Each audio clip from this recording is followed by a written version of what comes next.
JNT Friends, balik lagi bareng Aldo di hari ini. Apa kabar? Sudah ngirim paket hari ini? Nah, tentunya kalau ngomongin soal JNT Express berkaitan sama dunia ekspedisi. Jadi jangan lupa menjelang lebaran masih lama sih. Menjelang bulan puasa, JNT Friends juga harus mempersiapkan pengiriman paket ke keluarganya atau yang di rantau nggak sempat pulang, rendangnya juga dikirim, atau ada pakaian-pakaian yang harus dikemas banyak tapi perlu dikirim ke daerah, kirimnya ke JNT Express saja, JNT Friends. Nah, di hari ini balik lagi ngomongin soal kalau cuaca sih seru, adem, dan tentunya menjelang bulan puasa. Nah, kita bakal banyak tantangan, nahan nafsu, nahan makanan, terus nahan apa lagi ya? Nahan emosi, itu penting sekali nih. Jadi untuk JNT Friends, untuk customer juga jangan lupa kita harus ngirim paket dengan lapang dada biar puasanya nanti dalam beberapa hari ke depan lebih lancar seperti itu. Tapi kalau ngomongin soal simak, nggak afdol juga kalau nggak mendatangkan seorang yang perlu dikulik soal inspiratifnya, motivasinya. Tentunya kalau di episode sebelumnya kita udah banyak ngomongin soal pimpinan-pimpinan, sekarang kita bakal bergeser ke salah satu orang staff terbaik di JNT Express Sumatera Barat. Itu ada Amristi Pranata. Luar biasa. Tepuk tangan dulu boleh? Oke. Didi apa kabar? Alhamdulillah sehat. Pak Aldo gimana kabarnya? Alhamdulillah baik. Ini panggilnya Didi, Pak Didi, Bang Didi atau gimana nih? Panggil Didi aja. Didi aja biar lebih enak ya. Tapi sebelum kita mulai Didi, tadi kita kan udah ada jargon kita. Oke. Nah, Didi harus coba. Biasanya yang terdahulu kita harus coba tuh, kayak simak serial inspiratif dan motivasi karyawan, ada gerakannya. Nah, kalau di TikTok aja banyak gerakannya, masa kita nggak ada gerakannya? Tapi gerakan ini lebih elegan. Oke, udah siap? Udah hafal dong? Oke, kita coba dulu. Ada simak serial inspiratif dan motivasi karyawan. Oke, sesuai judul kita, serial inspiratif dan motivasi karyawan. Aldo mau sharing nih sama Didi nih. Boleh. Butuh motivasi dari Didi nih. Masya Allah. Kisah inspiratifnya nih. Karena ini kita kupas dikit aja. Jadi kan salah satu baru beberapa minggu ini Didi bisa dikatakan menjadi penobatan, menjadi karyawan ya, back office terbaik. Ya, alhamdulillah. Alhamdulillah seperti itu. Dan apa Didi rasain? Tapi disclaimer dulu nih teman-teman kan. Sebelumnya saya mau ngucapin terima kasih ya untuk seluruh staf back office, staf operasional.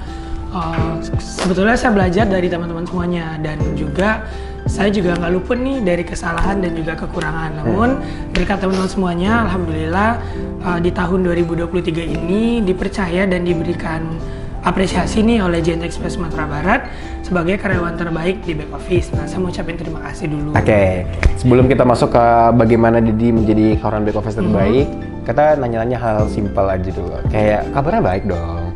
Oke, Didi sebelum kerja di JNT Express nih, sebelum dinobatkan menjadi karyawan terbaik, jadi udah kurang lebih kerjanya udah di 2 tahun ya, mau jalan 3 tahun?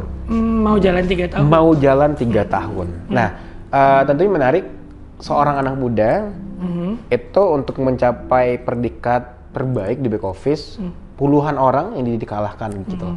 Nah, pasti ada kayak nggak langsung kayak, oh langsung jadi karyawan terbaik. Ada rintangan-rintangan kecil, bukan rintangan besar yang terjadi dulu. Betul. Kita masuk ke pendidikan dulu. Okay. Nah, jadi sebelumnya itu tamat kuliah tahun berapa? Tamat kuliahnya tahun 2021. 2021, berarti langsung kerja di JNT? 1 bulan nunggu ijazah, pas sudah dapat, alhamdulillah bulan depan langsung kerja. Oke, berarti kerjanya waktu itu langsung di JNT pertama atau sebelumnya ada kerjaan juga? Kalau memang kerja banget itu memang JNT yang pertama. Okay. Tapi kalau dibilang ada on the job training atau magang ya orang istilahnya sekarang ya. Nah, itu memang udah ada beberapa kali ya, baik di sekolah menengah kejuruan dan juga di perkuliahan. Oke, berarti dia salah satu lulusan dari SMK berarti dulu. Iya, SMK Lebih di pariwisata. bidang, di bidang berarti di bidang hospitality management. Iya, di bidangnya sama pariwisata, lanjut kuliahnya juga sama pariwisata. Oke, berarti kan itu suatu hal nih yang kayak Aldo nggak tahu ini selaras atau enggak di bagian JT Express. Iya. Karena JT Express kan notabene itu kan di dunia ekspedisi, Nah, iya betul. perpaketan. Masuk ke JT Express, kenapa mau? Kenapa nggak banyak sebenarnya hotel atau villa resort mewah gitu. Iya. Sedangkan Didi lebih memilih kayak JT Express, kenapa? Untuk pekerjaan di hotel itu bagus banget ya, bagus untuk apa ya, baik dari segi salary ataupun segi pengalaman bagus. Dan linear juga kan? Dan linear juga. Nah, di saat itu pada saat mencari pekerjaan nih, jadi memang waktu nunggu ijazah tuh memang suka apa ya, apply sana apply sini gitu. Dimana dalam artian ya kalau saya apply di sana ya saya rasa saya bisa gitu. Apply lah di beberapa, di hotel pun juga ada waktu itu. Malahan waktu di JNT ini nih saya lamarnya itu 3 posisi malahan. Admin, buka admin saya lamar admin, buka market research saya lamar market research, dan terakhir trainer. Nah, tiga-tiganya daftar nih. Namun yang terpanggil itu di trainer. Nah gitu. Kaitannya berarti ada dong?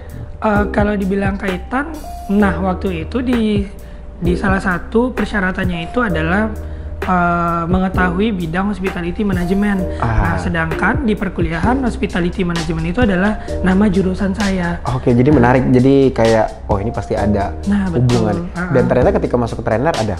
Nah, ada kaitannya Pak. Dalam artian itu ya apa ya, fokusnya kan di sini untuk pelayanan ya, pelayanan customer, edukasi SDM mengenai pentingnya dunia pelayanan.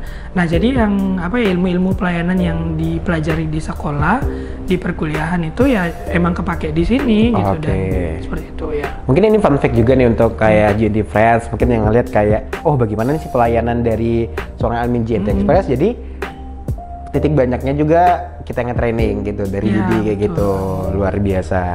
Tapi kalau balik lagi nih kayak udah di posisi trainer, hampir 3 tahun bekerja di JT Express Sumatera Barat di bagian trainer. Perlu kita ketahui, trainer kan salah satu divisi yang melakukan training terhadap SDM-nya, karyawan baru. Itu tantangannya tentunya luar biasa gitu. Bahkan mungkin kalau dihitung kita udah nge-training ribuan orang, bahkan di dia gitu, udah nge-training ribuan orang. Apa tantangan terbesar ketika masuk menjadi seorang trainer? Apa tantangannya? Apa hal yang dirasakan ketika masuk? Sedangkan kalau dilihat dari hospitality management, biasanya di hotel dong, magangnya mungkin juga di hotel, di resort. Auranya pasti beda. Hotel nyaman, sedangkan operasional, trainer ekspedisi berbau lapangan gitu. Apa yang dirasakan seperti itu? Untuk tantangan yang pertama, memang ada kagetnya juga ya. Kalau di hotel itu kan memang satu tempat, memang satu tempat kita kerjanya, semua udah include di sana. Gitu. Nah, sedangkan kalau untuk di JT Express Sumatera Barat, memang kita banyak kantor cabang ya, lebih dari 40 kantor cabang. Nah, sedangkan kita juga dituntut nih untuk mentraining semua SDM yang ada di seluruh kantor cabang ini. Nah, mungkin tantangannya lebih ke apa ya, training ataupun pemantauannya itu door to door langsung ke kantor cabangnya. Nah, mungkin agak tantangannya di sana sih gitu. Nah, tapi bagusnya ya banyak ketemu hal-hal baru, terus bisa apa ya, pergi ke semua Sumatera Barat gitu kan, kantor cabang kita Sumatera Barat ya. Nah, waktu di JNT lah saya ngerasain ya pergi ke Damas Raya, terus Bukit Tinggi, Pasaman juga kayak gitu. Agak Pasaman. Yang sebelumnya memang palingan Bukit Tinggi, terus Payakumbuh, nah gitu paling kayak gitu aja. Yang itu tujuannya liburan. Nah, sedangkan itu liburan. Ini tujuannya kayak ya kerja gitu. Iya. Mungkin pasti nggak kebayang juga kalau di hotel atau di resort itu di satu tempat ya udah kita putar-putar situ aja. Di gedung itu aja. Sedangkan kalau di JNT yang notabene kita menjangkau seluruh wilayah Indonesia. Mungkin kalau kita ketahui JT Friends kemanapun kirim paket di Sumatera Barat ataupun di Indonesia kita bisa melayani. Nah, dari semua titik bengek dari perpaketan tentunya seorang trainer harus memahami dong. Betul. Jadi tantangannya salah satu tantangan juga memahami itu, trainer ke daerah. Dan momen paling berkesan selama jadi trainer apa nih? Momen berkesan positif atau negatifnya nih? Yang kita enak negatifnya dulu. Negatifnya dulu. Positif negatif kali ya? Iya, betul. Atau tiba-tiba kayak dibegal jalan, enggak ya? Oh enggak, alhamdulillah enggak pernah. Enggak pernah, jangan amit-amit ya kayak gitu. Gimana ya? Mungkin pada saat baru-baru ya, pada saat baru. Terus kunjungan ke lapangan, terus ketemu mungkin SDM ya. Gimana ya? Bukan nggak menghargai ya, cuman mungkin tipikalnya agak cuek atau yang tipikal yang agak sedikit arogan ya? Mungkin. Bukan arogan juga ya. Mungkin bisa dibilang gitu. Iya. Cuman lalu kunjunganlah ke kantor cabang itu baru nih. Nah, kita kan sebagai orang baru, walaupun kita yang akan mentraining mereka, tetap kita silaturahmi dong. Kita memang kenalin diri, terus saya dari divisi ini, saya tujuannya ke sini buat ini. Nah, mungkin pada saat itu nggak tahu lagi banyak kerjaan atau gimana yang di sana.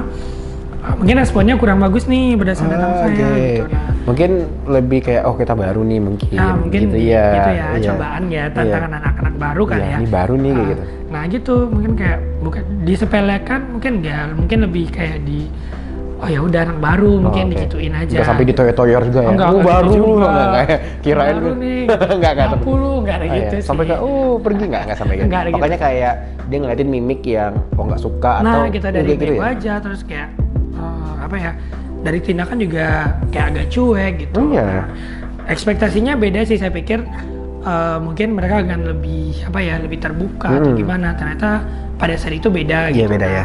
Itu sih yang agak kaget dan agak berkesannya sampai saat sekarang ini gitu. Iya.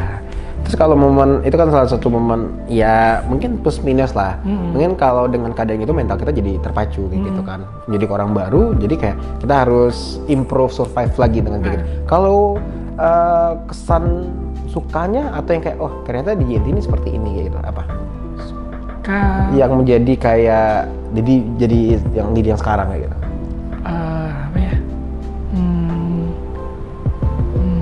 Momen kayak ini mungkin lagi training orang atau tiba-tiba kayak jatuh cinta sama daerah itu gitu. Enggak.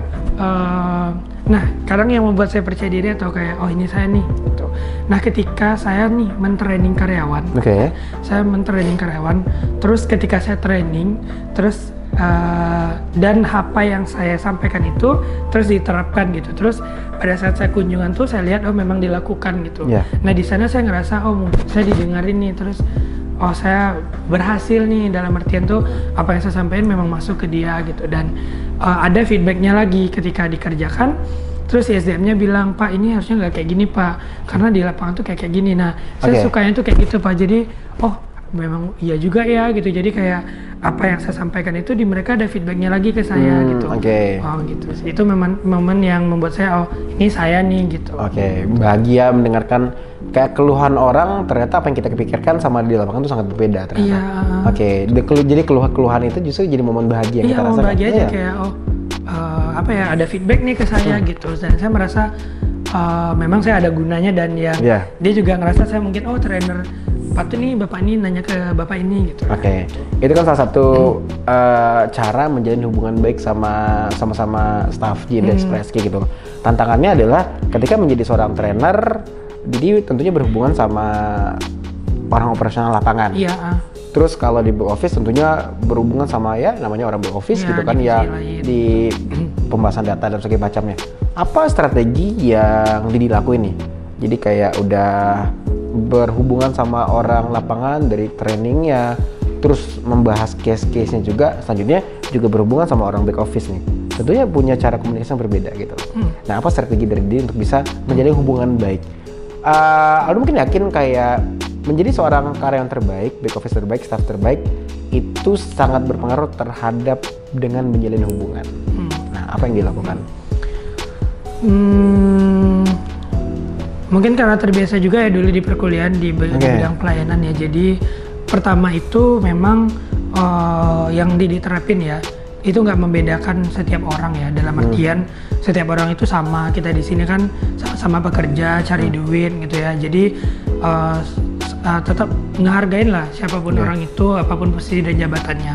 Nah, yang kedua itu membedakan lagi nih, ada lagi pembedaannya ketika misalnya nih ada atasan kita terus dengan rekan kerja. Nah, kayak memang ada bercandaan-bercandaan yang mungkin kita nggak bisa bawa ke bagian atasan dan memang mungkin di lingkungan kita aja. Nah terus Didi juga mungkin sering bilang ya ke teman-teman yang lain juga di saat training ketika ngechat orang lain itu pasti ada selamat paginya, terus kalau nggak tahu si kakak, abang atau nggak tahu orang tua lebih tua dari kita Bapak, ya Ibu. paling Didi ya pakainya Bapak Ibu gitu ya, yang di kantor gitu, yang di lapangan pun gitu panggilnya Bapak Ibu gitu. Nah atau kalau memang udah dekat ya baru panggil abang kakak gitu ya. Jadi untuk awal-awal memang jaga komunikasi sih gitu, jaga komunikasi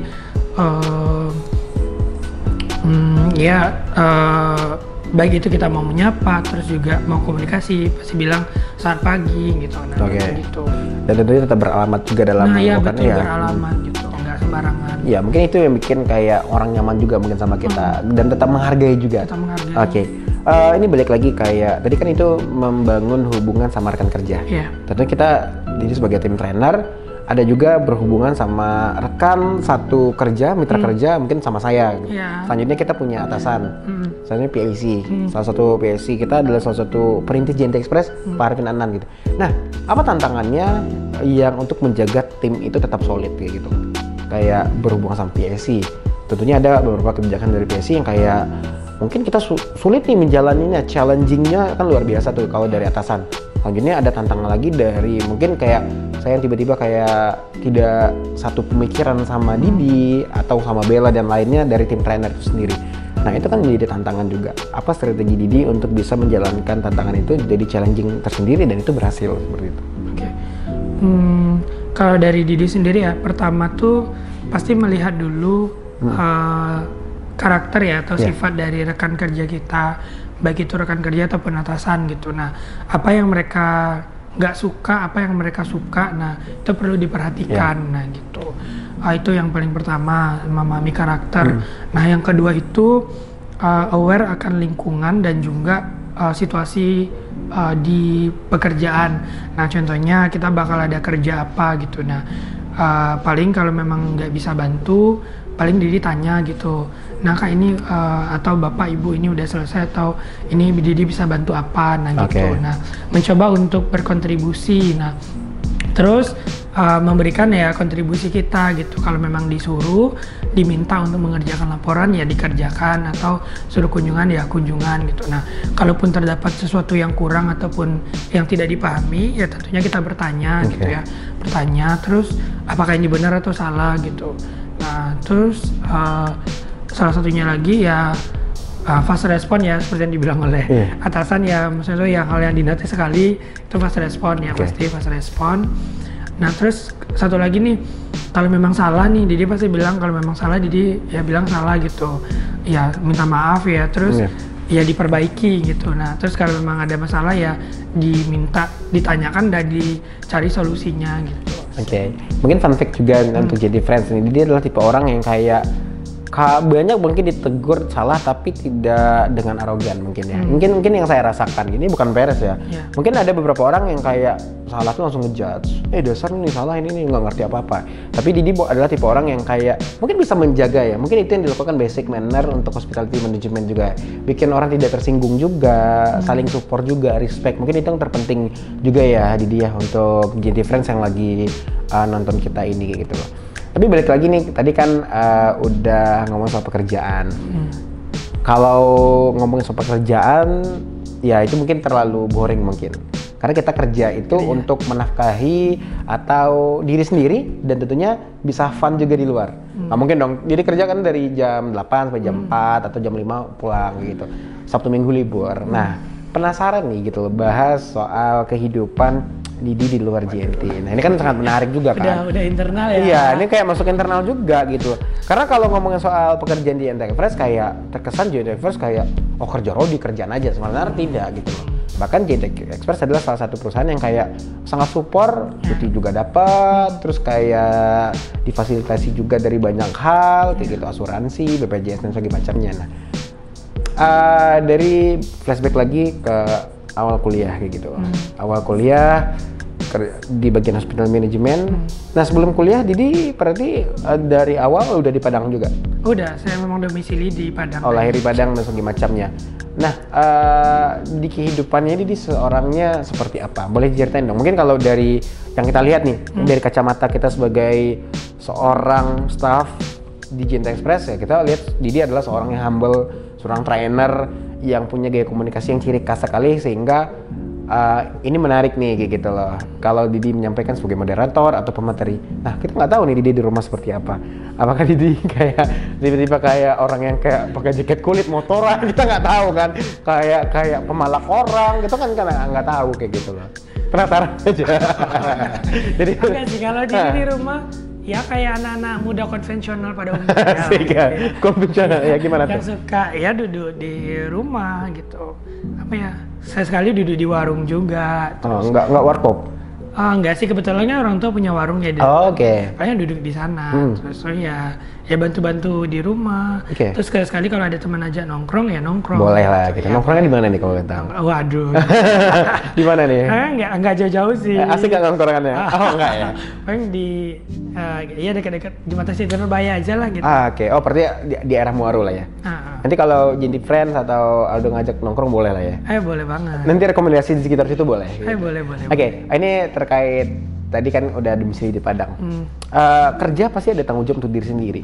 Iya. Nah, selain tanggung jawab untuk diri sendiri, ada nggak sih keinginan seorang Amrisdi Pranata gitu loh, di keluarga, tanggung jawabnya seperti apa? Boleh ceritain nggak? Iya, saya mau jadi anggota DPR sih. Langsung nyalek, ini udah lewat mencalek soalnya gitu. Nah, gimana tadi Pak? maksudnya kayak tanggung jawab Didi kan nggak pribadi aja mungkin Iya. kayak nggak ke dia pribadi, mungkin ada dari keluarga atau kayak pengen diceritain soal lagi berjuang untuk keluarga ini seperti macamnya. Apa ya, kalau tanggung jawab pasti untuk diri sendiri dan juga untuk keluarga ya. Nah, Didi udah berkeluarga? belum waktu itu untuk yang adik, terus ada orang tua gitu. Nah, mungkin ini tipikal yang family man mungkin ya, karena apa ya, harta yang paling berharga itu adalah keluarga ya. Sebenarnya kayak lagunya gitu kan. Ya. Nah. Nah, nanti ada backsoundnya ya. Oke, boleh. Gitu. Kalau untuk tanggung jawab sih, sebenarnya nggak ada diberikan tanggung jawab penuh dari keluarga. Oh kamu harus kayak gini, kamu harus bangun rumah, gitu nggak ada. Oh, nggak ada. Cuman memang sadar diri aja gitu ya, sadar diri, kembaliin ke diri sendiri. Oh kamu punya adik nggak, kamu punya orang tua nggak gitu. Nah ya dari kesadaran itu ya, berarti saya harus kasih nih, menyisihkan sedikit duit saya untuk orang tua dan adik-adik saya. Nah gitu aja tanggung jawabnya. Ini hal yang menarik sih sebenarnya, kayak bisa kita kutip dari seorang Didi nih.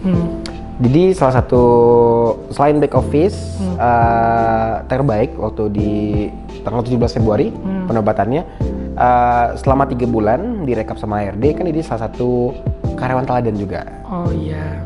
Ya, udah lupa aja ya ternyata. Ternyata kayak itu nggak perlu diingat, tapi kayak ya mungkin udah kewajiban aja menurut Didi, masuk di jam 7:30 atau di jam 7 kayak gitu. Kalau ngomongin soal JNT nih gitu loh, apa yang bikin Didi masih netap dan bertahan JNT?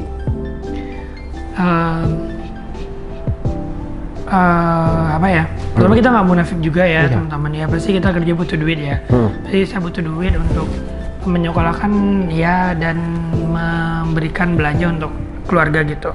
Yang pertama, yang kedua, nah kadang tuh seiring berjalannya waktu ya kita bekerja, pasti makin lama kita kerja itu kita makin mendalami pekerjaan itu dan kita makin ada keterikatan gitu loh, kayak kalau saya libur nih kerjanya tinggal, kalau ini nih ada keterikatan gitu loh sama pekerjaannya. Mungkin karena kita sudah menjalani itu sehari-hari dan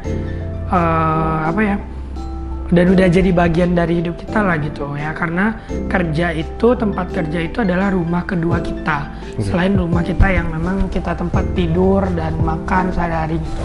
Jadi ya tempat kerja ini ya rumah kedua kita gitu. Jadi ya ibaratnya rumah kedua ya, habisin waktunya bisa dibilang 50%-nya di sini gitu. Jadi ya keterikatan itu tadi yang membuat ya saya nyaman gitu.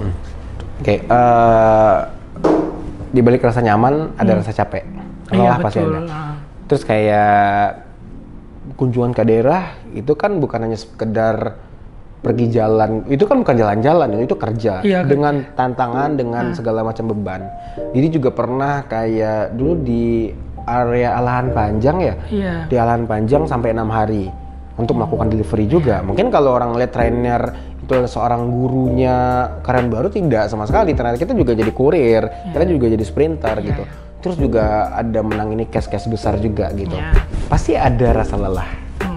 Gak munafik seperti itu, kayak oh kita orangnya kuat. Apa yang dilakukan untuk mematahkan rasa lelah tersebut sehingga masih bisa fit, bisa masih happy, ceria di kantor. Yang perlu kita ketahui, jadi salah satu orang yang ceria, fun di kantor seperti itu. Apa tipsnya nih kayak gitu? Rasa lelah nggak bohong kalau dibilang nggak lelah kayak gitu.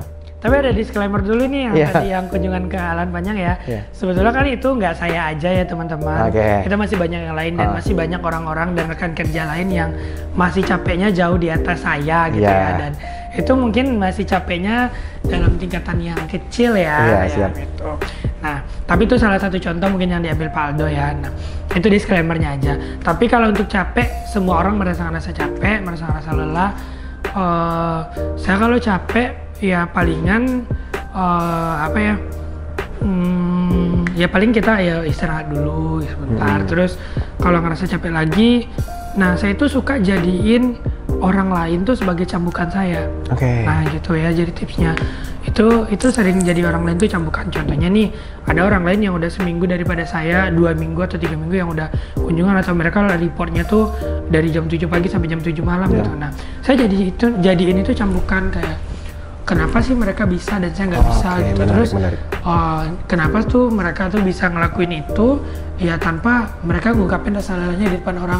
Padahal di belakang itu mungkin mereka ada yang nangis, ada yang capek gitu. Nah itu yang jadi hal yang bikin saya saya harus ini nih, harus semangat nih gitu.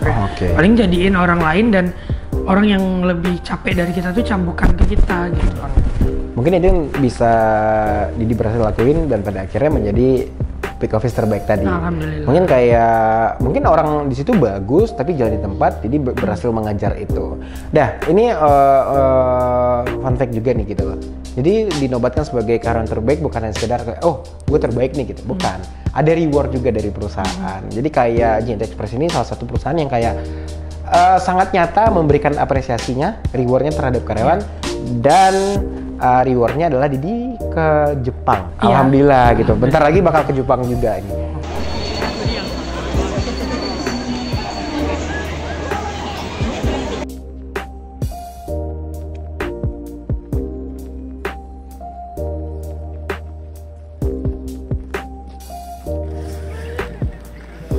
Halo, selamat pagi teman-teman semuanya.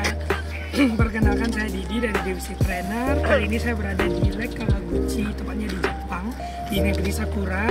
Saya ingin mengucapkan terima kasih yang sebesar-besarnya untuk JNT Express atas kesempatan yang luar biasa ini. Saya doakan semoga JNT Express selalu jaya ke depannya, menjadi perusahaan yang berkelanjutan, dan teman-teman semuanya juga bisa liburan bersama. Dadah! Apa nih yang dirasain? Orang mungkin nabung untuk bekerja, mungkin kayak Aldo nih nabung nih, mau ke Jepang nih. Kan duitnya juga dikumpulin. Sedangkan Didi punya privilege dengan kemampuan Didi selama ini untuk ke Jepang gitu lah. Apa nih rasanya?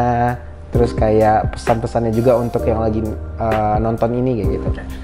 Sebelumnya saya ngucapin terima kasih ya untuk JNT Express Sumatera Barat. Saya pertama juga kaget ya.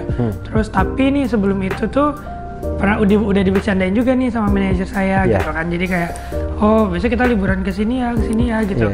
Terus saya yang bilang ya, oh iya Bu, kita liburan ya Bu, asik tuh. Nah bilang gitu. Nah rupanya pas udah dapat reward turun panggung, disebutin nih rewardnya tuh ada reward berupa jalan-jalan juga, alhamdulillah gitu kan ya. Nah biasanya tuh saya seneng tuh. Nah saya mau sampaikan juga nih sekali lagi, tadi udah disampaikan di awal ya. Sekali lagi saya mau ngucapin terima kasih ya. Mendapatkan semua itu tuh nggak mudah dan tidak bisa saya dapatkan tanpa bantuan seluruh staff back office dan operasional. Karena jujur saya bukan dari background logistik, saya dari background pariwisata yang masuk ke rumah baru, yang belajar tentu banyak arahan nih. Jadi saya ngucapin terima kasih kepada Bapak Ibu semuanya, yang namanya itu nggak bisa saya sebutin satu persatu.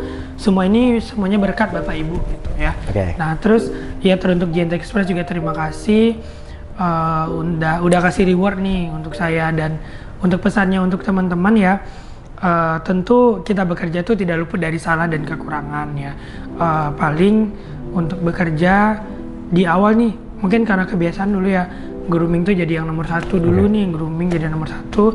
Jadi sebelum pergi kerja tuh dilihat gitu, dari ujung rambut sampai ujung kaki nih saya udah sesuai aturan berpakaian atau enggak. Nah itu kan jadi first impression kita nih. Nah itu yang pertama. Terus ya disiplinnya kerja gitu. Kalau disuruh report, disuruh masuk jam 8 ya datang jam 8 sebelum jam 8 gitu. Nah terus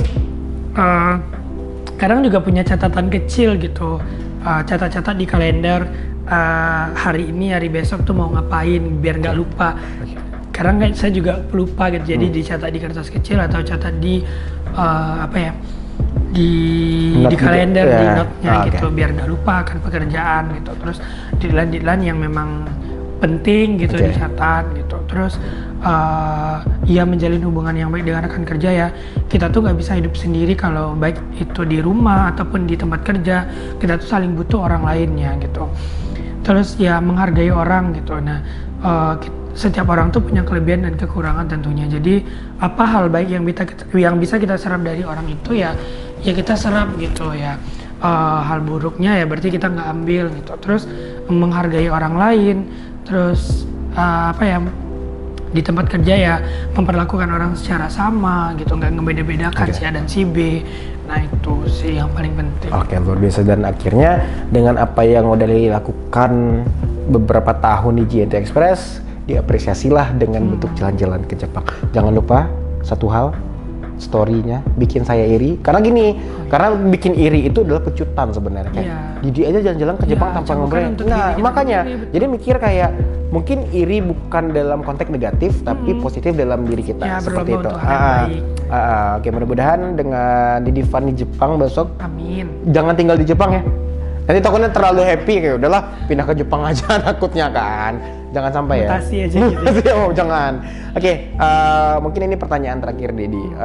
Salah satu staff yang banyak digemari juga, disukai juga di JNT Express ini, apa nih yang ingin disampaikan terkhususnya ke JNT Express secara keseluruhan? JNT Express ya. Saya memang mau ucapin terima kasih untuk JNT Express.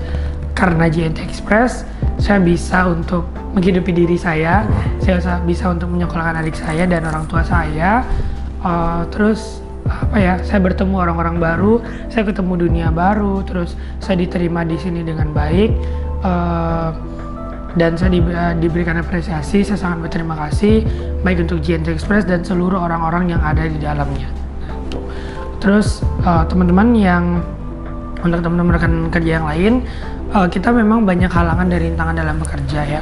Ada rasa sedih, kadang kita bekerja dengan kesedihan yang di rumah ataupun rasa lelah gitu.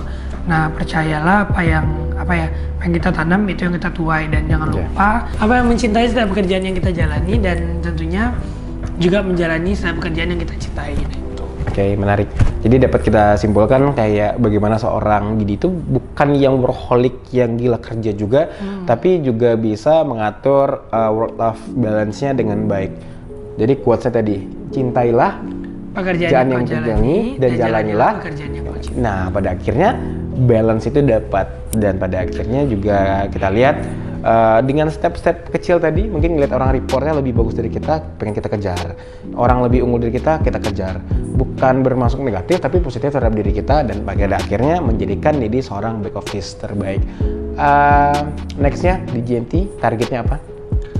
Untuk target, ya setiap orang punya target jenjang karir yang lebih bagus ya. Ya kalau seandainya ada hal yang lebih bagus gitu ya, terus untuk posisi yang lebih bagus, ya siapa yang tidak mau gitu ya. Jadi ya saya pun sendiri untuk JNT Express sangat terbuka untuk jenjang karir yang lebih bagus. Dan tentunya tetap berbagi, dan ilmu padi itu yang paling penting sih. Ya, benar. Ilmu padi abangku itu sangat penting ya. Mungkin itu bukan hanya sekedar olok-olok, tapi kayak makin berisi kita harus makin betul. Ilmu padi abangku. Itu karena dia. Di atas langit itu masih ada langit. Benar. Itu hal yang menarik juga untuk diobrolin di hari ini. Mungkin sebatas itu aja untuk sharing bareng Didi disimak. Karena kalau kita kutip terus, kita gali lagi dari Didi mungkin banyak. Mungkin kayak YouTube ini tamat jadinya. Oke, mungkin apa? Oh enggak ya. Oh enggak ya. Oke, mungkin ya itu jadi friends obrolan dari seorang Amrisdi Pernata yang seru sekali ternyata. Jadi untuk yang lagi nonton, jangan lupa share ke teman-teman kantornya biar dapat hiburan yang seru lah pokoknya di hari ini. Mungkin sekian, jangan lupa untuk Didi juga udah follow Instagram JNT Express? Sudah pasti. Udah dong. subscribe juga? Sudah dong. Oke, jangan lupa tentunya di-share, di-like, di-subscribe banyak-banyak biar bisa trending, bisa FYP di TikTok. Jadi apa yang di-share tadi juga bisa bermanfaat bagi orang banyak, seperti itu. Mungkin sekian dari kita, dari trainer Aldo dan branding di YouTube JNT Express Sumatera Barat. Kita balik lagi disimak di serial inspirasi dan motivasi karyawan di episode selanjutnya. Ini dia, simak serial inspiratif dan motivasi karyawan.